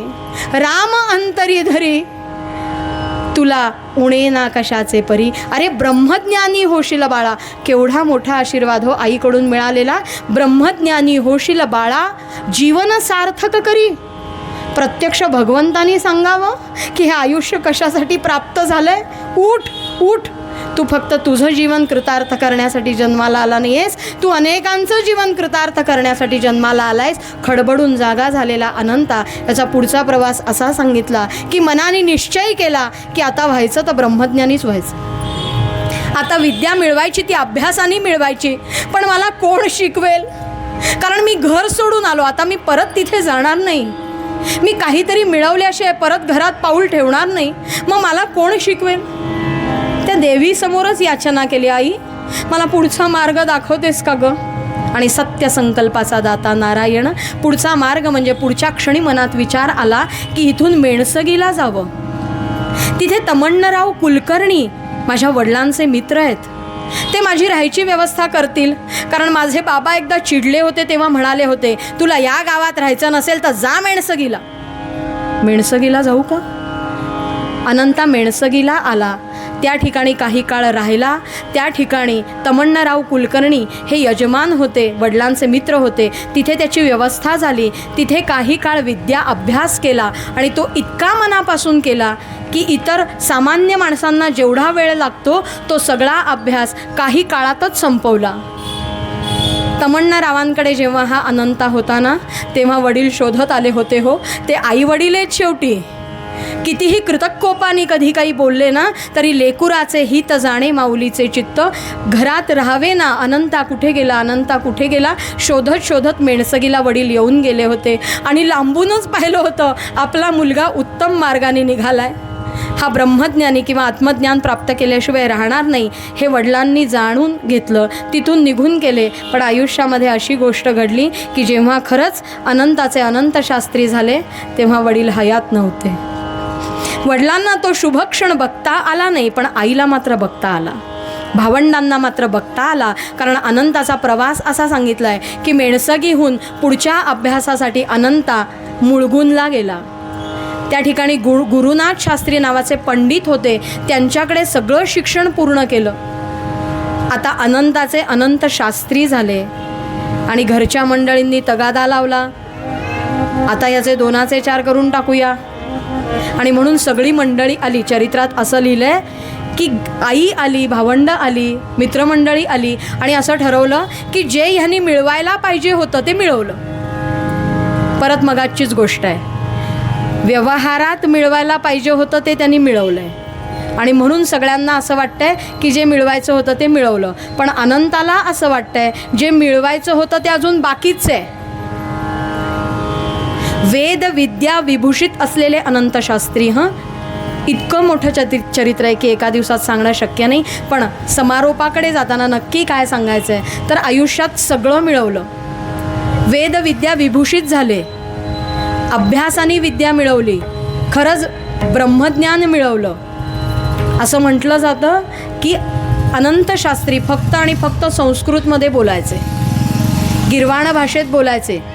इतके पंडित होते, विद्वान होते, इतकं सगळं मिळवलं. हे मिळवल्यानंतर अनेक ठिकाणी सत्कार व्हायला लागले. अहो, त्या काळामध्ये सोन्या चांदीच्या गोष्टी भेट मिळायला लागल्या, मोठ्या मोठ्या राजांकडे जायला लागले. पण हे सगळं करत असताना मनामध्ये शांतता नाही आहे, समाधान नाही आहे. संपत्ती मागू जरी मिळाली आहे, कन्यापुत्र मागू जरी कुटुंबीय द्यायला तयार आहेत, पण अनंत शास्त्री म्हणतात मला आता विवाह करायचा नाही, मला प्रपंचात अडकायचं नाही. भगवंता असं काहीतरी कर की घरच्यांनी मला शोधता कामा नाही या कामासाठी. आणि खरंच चरित्रात असं लिहिलं आहे, त्याची इच्छाशक्ती इतकी प्रबळ होती की अनंत शास्त्री यांच्या हातापायावर मधल्या काही काळात कोड निर्माण झालं की आता कोणी या वाटेनी त्यांना बोलवणार नाही अशी व्यवस्थासुद्धा केली. कन्यापुत्र मागू जरी नको म्हणाले. आता या सगळ्या ज्या गोष्टी अभंगामध्ये महाराजांनी सांगितल्यात ना त्या व्यर्थ आहेत हे अनंत शास्त्रींना कळलं होतं. आणि आता मात्र आस लागलेली होती परमपदाची. अशी काहीतरी गोष्ट आहे की ज्यांनी पूर्णत्व येणार आहे, अशी काहीतरी गोष्ट आहे की ज्यांनी समाधान मिळणार आहे. संपत्ती आहे, सत्कार आहेत, आतापर्यंत जे जे हवं व्यावहारिक दृष्टीने ते सगळं आहे. पण हे सगळं असून काहीतरी अशी गोष्ट आहे की जी मिळवल्याशिवाय याला पूर्णत्व नाही आहे. काय करूया, काय करूया. मध्ये तपश्चर्या केली, कपत डोंगरावर राहिले, व्यंकटपतीची तपश्चर्या केली. आणि जेव्हा व्यंकटेश प्रसन्न झाले तेव्हा मागितलं परमपद द्या. व्यंकटपतींनी सांगावं, परमपदाची प्राप्ती फक्त आणि फक्त सद्गुरूंकडेच होऊ शकते. त्या सद्गुरूंचा शोध घे. दास म्हणे भक्तिभाव, तुझे चरणी दे रे ठ्यावं. आणि म्हणून इतके विद्या विभूषित असलेले, प्रचंड ज्ञान प्राप्त असलेले, ज्यांच्याकडे प्रचंड संपत्ती आहे असे अनंत शास्त्री, म्हणजे असं वर्णन केलं आहे की अशी एकही गोष्ट नव्हती. कोणाला काही अडलं तर ते विचारायचे अनंत शास्त्रींना, याचं उत्तर द्या. आणि अनंत शास्त्री संस्कृत भाषेत त्याचं उत्तर त्या क्षणाला द्यायचं, इतकी विद्वत्ता होती. पण असे अनंत शास्त्री आता शोधायला निघाले काय, हे सगळं मिळवून काही उपयोग नाही आहे म्हणाले. एक गोष्ट अशी आहे की जी मिळवल्याशिवाय या सगळ्याला काहीच अर्थ नाही. आणि असं करता करता सद्गुरूंचा शोध घेतला. कथा इथपर्यंत सांगायची की सद्गुरू कुठे प्राप्त होतील, सद्गुरू कुठे प्राप्त होतील. उत्तरेकडे जा असा आदेश झाला व्यंकटपतींचा. उत्तरेच्या दिशेने वाटचाल सुरू झाली.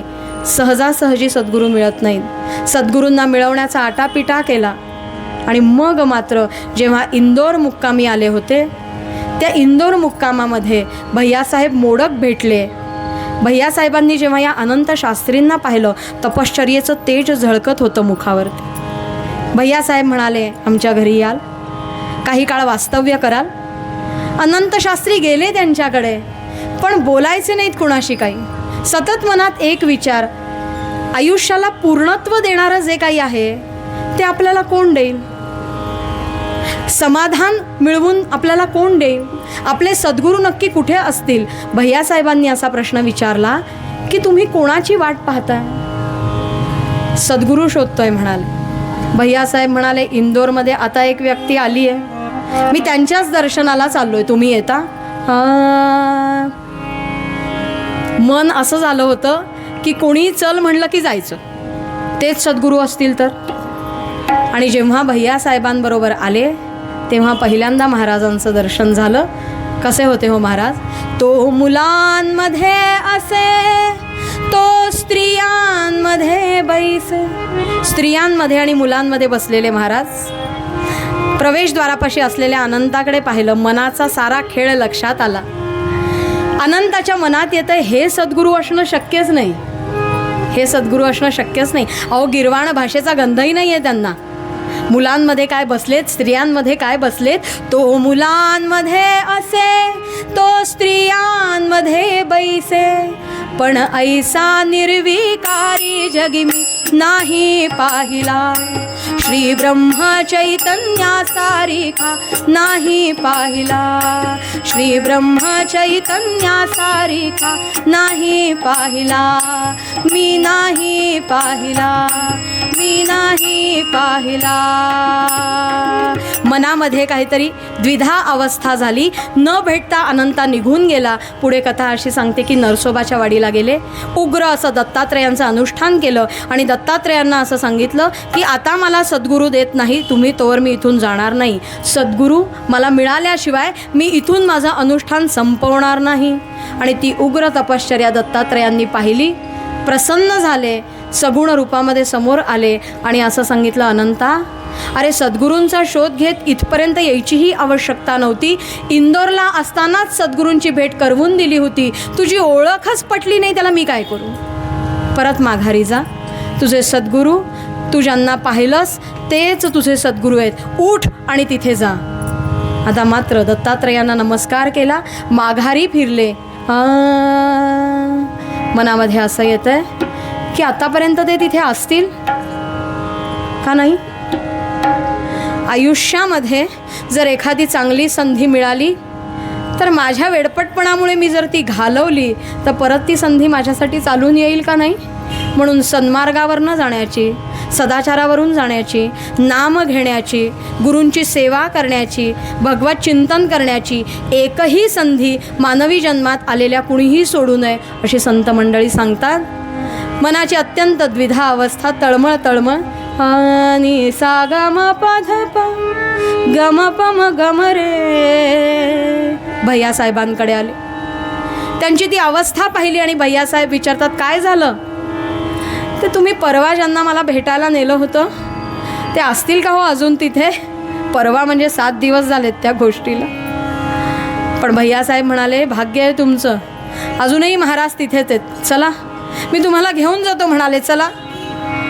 अत्यंत वेदविद्या विभूषित असणारे, विद्वान असणारे, पंडित असणारे, ज्ञानी असणारे, ज्यांच्याकडे संपत्ती ओघानी वाहतीये, संपत्ती भरून भरून वाहतीये, लोक त्यांना घेऊन सत्कार करतायत, त्यांना मोठेपणा देत आहेत, त्यांची कीर्ती दशदिशा पसरली आहे, असे अनंत शास्त्री अत्यंत भाबडेपणाने आता एकाच गोष्टीची आस धरून आहेत की ते त्या ठिकाणी असावेत आणि त्यांनी माझा स्वीकार करावा.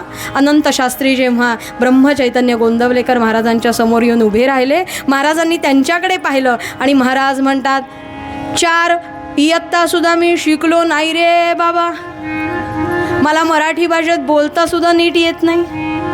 व्यर्थ हेरझाऱ्या घालतोस, व्यर्थ हेरझाऱ्या घालतोस, माझ्याकडे काहीच नाही तुला देण्यासारखं, मी तुला काहीच देऊ शकत नाही रे. हे ऐकलं मात्र आपलं मन ह्यांनी वाचले, लक्षात आलं. तसेच चरणावर लोटांगण घालते झाले आणि म्हणाले, तुमच्याकडे जे आहे ना तेच मला हवं आहे. हे तुम्ही सगळं म्हणताय ते मला मिळालं आहे, पण याचा काही उपयोग नाही. मला हे सगळं मिळूनसुद्धा चित्ताची स्थिरता नाही, मनाचं समाधान नाही. मला तुमच्याकडे आहे ते हवं आहे, देणार मला? चरणी लोटांगण घातलं, मस्तक उचले नात ते. तेव्हा महाराजांनी खाली वाकावं, मस्तकी हात ठेवावा आणि भैरवी दादा मस्तकी हात ठेवावा आणि असं म्हणतात की ज्ञानयोगी असणाऱ्या अनंत शास्त्रींच्या मस्तकी हात ठेवला, स्पर्श दीक्षा दिली आणि ज्ञानयोगी असणारे अनंत शास्त्री भक्ती मार्गाकडे वळवले सद्गुरुनाथांनी. का? अरे ज्ञानयोगी तू असशील, तो फक्त तुझ्या जीवाचं कल्याण करणारा योग आहे, पण तुला अनेकांना जर न्यायचं असेल ना, या सामान्यांना जर तुला या मार्गाने न्यायचं असेल तर तुला भक्ती मार्गाने जाणं भाग आहे. आणि म्हणून सद्गुरूंच्या कृपा आशीर्वादाने भक्ती मार्गाकडे वळले अनंत शास्त्री. आणि असं म्हणतात की जेव्हा ते उठेनात तेव्हा महाराज म्हणतात, उठ ना, उठ रे बाबा उठ. तेव्हा अनंत शास्त्रींनी असं सांगितलं, महाराज तुम्ही फक्त एक म्हणा, काय? की माझ्याकडची सगळी विद्या तुम्ही काढून घ्या, माझ्याकडची सगळी विद्या तुम्ही काढून घ्या, तर मी इथून डोकं उचलेन. महाराज म्हणाले, सगळी विद्या काढून घेतली, आता उभा राहतोस? एकदाच फक्त महाराजांनी उभं केल्यानंतर अनंत शास्त्रींनी, म्हणजे पुढच्या काळामध्ये महाराजांच्या परीक्षांना उत्तीर्ण झालेले महाराजांचे पट्टशिष्य असणारे ब्रह्मानंद स्वामी महाराज, त्यांनी फक्त एकदाच त्यावेळेला आपल्या सद्गुरुनाथांच्या डोळ्यात पाहिलं. सगळं चरित्र पिंजून काढा आणि वाचा, त्यामध्ये असाच उल्लेख आहे की त्यानंतर एकदाही ब्रह्मानंद स्वामी महाराजांनी आपल्या गुरूंच्या डोळ्यांकडे कधीही पाहिलं नाही, नेहमी नेत्रदृष्ट असायची ती पायांकडे. इतके वेदविद्या विभूषित असणारे ब्रह्मानंद स्वामी महाराजांच्या समोर सुद्धा कधी आले नाहीत हो, महाराजांच्या कायम मागे उभे असायचे. का? जे मी लौकिकात सगळं मिळवलं सगळं व्यर्थ होतं, पण जे द्यायला पाहिजे ते यांनी मला दिलं, ज्याच्याशिवाय माझ्या आयुष्याची नाव पहिल्या तीराला पोचली नसती. आणि असं म्हटल्यानंतर ती विद्या अशी काही काढून घेतली. पुढच्या काळामध्ये जर ब्रह्मानंद स्वामी महाराजांना कुणी काही प्रश्न विचारला,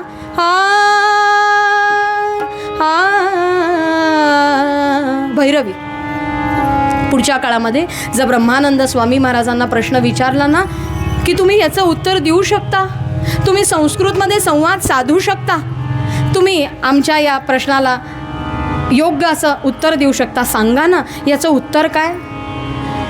तर ते उत्तर येत असताना सुद्धा ब्रह्मानंद स्वामी उत्तर देत नसत. माणसं मागे लागायची, अहो सांगा ना, तुमच्याशिवाय हे कुणालाच माहिती नाही आहे आणि तुम्ही ते देऊ शकता. तेव्हा ब्रह्मानंद स्वामी म्हणायचे, मी हे देऊ शकतो, मला याचं उत्तरही ठाऊक आहे, पण मी देणार नाही. का देणार नाही? तेव्हा ब्रह्मानंद म्हणायचे, कारण मी माझी जीभ आहे ना, माझी जिव्हा जी आहे ना, ती मी राम नामाला विकली. आता या माझ्या जिभेवर बाकी कोणी वास्तव्याला नाही. ती विद्या महाराजांनी माझ्या मस्तकातून कधीच काढून घेतली आहे. आयुष्यात विद्या हा शब्दसुद्धा मुखातून बाहेर आला नाही. ही साधकावस्था. मानवाचा जन्म आल्यानंतर बाकी सगळ्या गोष्टी मिळवून सुद्धा जेव्हा अपूर्णत्व राहतं, जेव्हा समाधान प्राप्त होत नाही, जेव्हा मनाची शांतता मिळत नाही, जेव्हा चित्ताची स्थिरता प्राप्त होत नाही, तेव्हा धरून चालायचं आपण योग्य मार्गावर आहोत. कारण मानवी जन्माला आल्यानंतर या गोष्टीची ओढ लागणं म्हणजे सद्गुरूंकडे जाण्याची ओढ लागणं. आणि अशी जेव्हा साधकाला ओढ लागते तेव्हा मनुष्यजन्म, मानवजन्म हा सार्थकी लागण्याची लक्षणं आहेत, जी ब्रह्मानंद स्वामी महाराजांनी पुढच्या काळामध्ये ब्रह्मानंदांचं कार्य फार मोठं आहे. महाराष्ट्रामधलं जसं गोंदवलं आहे ना, तसं कर्नाटकामध्ये दुसरं गोंदवलं उभं केलं. आता आपण गोंदवल्याला जे कोठीघर पाहतो ना, ते कोठीघर संपूर्णतः ब्रह्मानंदांनी नियोजित पद्धतीने लावून दिलेलं आहे. शिस्त कशी असावी, उत्तम नियोजन कसं करावं. पुढच्या काळामध्ये अनेक ठिकाणी 13 कोटींचे जपयज्ञ झाले, अन्नसंतर्पण झालं. महाराजांचं सगळं कार्य ब्रह्मानंदांनी पुढे मोठ्या प्रमाणात नेलं नाही. आजही ते चालू आहे. ब्रह्मानंद स्वामी महाराजांचं पुढचं चरित्र पुढच्या वर्षी संधी मिळाली तर पुढच्या कीर्तनामध्ये. पण साधकावस्था महाराजांकडे जायचं असेल तर ब्रह्मानंदांकडे जे आहे त्यातला अंश तरी माझ्याकडे यावा, असंच मागणं या ठिकाणी मागायचं. का? कारण शिष्य कसा असावा याचं अतिशय उत्तम उदाहरण म्हणजे ब्रह्मानंद स्वामी आहेत. आयुष्यामध्ये मिळवायचं ते सगळं मिळवून सुद्धा व्यवहारातलं सगळं मिळवूनही काही उपयोग नाही. बरं, एक गोष्ट अशी आहे की ज्यांनी सगळ्याला अपूर्णत्व राहणार आहे. मग ते अपूर्णत्व कोण भरून काढणार? ते फक्त सद्गुरुनाथ भरून काढणार. मग त्यासाठी मी काय काय केलं पाहिजे ते सगळं करणं. त्या शाळेत प्रवेश मिळाल्यानंतर योग्य पद्धतीनं अभ्यास करणं. कुठपासून सुरू झालं तर सलोकता मुक्तीपासून चरित्र सुरू झाल्यानंतर समीपता, स्वरूपता नाही, सायुज्यता मुक्तीपर्यंत गेलं. आता महाराजांची पूजा जशी होते, महाराजांच्या चरित्राचं गायन जसं होतं, तसं ब्रह्मानंद स्वामी महाराजांचंही होतं. हनुमंतांचं चरित्र कसं आहे हो? हनुमंत रामचंद्रांचे दास आहेत, पण त्या दासाचंही मंदिर आहे. आज आयुष्य असं जगावं की शिष्यत्व साधकावस्थेकडनं देवत्वाकडेच पोहोचावं. हनुमंत म्हणतात मी रामाचा दास आहे, पण आपण म्हणतो हनुमंत भगवंत आहेत. तसं ब्रह्मानंद स्वामी महाराजांचं चरित्र आहे. अनंत शास्त्रीपासून ब्रह्मानंदांपर्यंतचा प्रवासही फार सोपा नव्हता. वेळेच्या अभावी सगळा सांगता आला नाही. मुख्य मुद्दा फक्त इतकाच होता, आयुष्यात बाकी सगळं मिळालं तरीसुद्धा अपूर्णत्व शिल्लक राहणार. जोवर मनुष्य जन्म आहे तोवर संधी आहे. ब्रह्मचैतन्य सांगती लोका, घालवू नका जन्म फुका. का? पुन्हा नाही मोका, पुन्हा मुका नाही. एकदा ही गाडी सुटली की परत या स्टेशनवर येणार नाही. आणि म्हणून रात्री झोपताना जर हिशोब करत असाल ना की दिवसभरातले कोणते क्षण वाया गेले, जे क्षण नामाशिवाय गेले ते सगळे क्षण वाया गेले महाराज म्हणतात. आणि असे सद्गुरुस्थान ज्यांना ज्यांना आयुष्यात प्राप्त झाले, त्या मार्गावरून वाटचाल ज्यांची सुरू झाली आहे, त्यांनी मानवी जन्मात नक्की काय मागायचं, नक्की कुणाकडे मागायचं आणि बाकी सगळं मिळवता हे परमपदाची म्हणजे पूर्णत्वाची प्राप्ती कशी करून घ्यायची, ही संत विभूती हे सद्गुरुनाथ सांगतात. त्या दिशेने जावं म्हणून पूर्वपद्यामधला अभंग. मानवाचा जन्म आला, देवा काय मागू तुला, देवा काय मागू तुला. दास म्हणे भक्ती भाव, तुझे चरणी दे रे ठाव, तुझे चरणी दे रे ठाव, तुझे चरणी दे रे ठाव. सद्गुरुनाथ महाराज की. झालेली कीर्तन सेवा महाराजांच्या चरणी, ब्रह्मानंद स्वामी महाराजांच्या चरणी, हनुमंतांच्या चरणी अर्पण करून या ठिकाणी कीर्तनाला विराम देते. या उत्सवामध्ये हनुमंतरायांसमोर आणि तुमच्यासारख्या श्रोत्यांसमोर कीर्तन करण्याची संधी ज्या ज्या माध्यमातून प्राप्त झाली त्या सर्वांना नारदांच्या गादीवरून धन्यवाद. बरोबर असणारे माझे साथीदार ज्यांनी कीर्तनाचा रंग चढवत नेला, त्या दोन्ही साथीदारांना नारदांच्या गादीवरून वंदन. माझ्या आईच्या पवित्र स्मृतीची आठवण काढून तिलाही या नारदांच्या गादीवरून वंदन.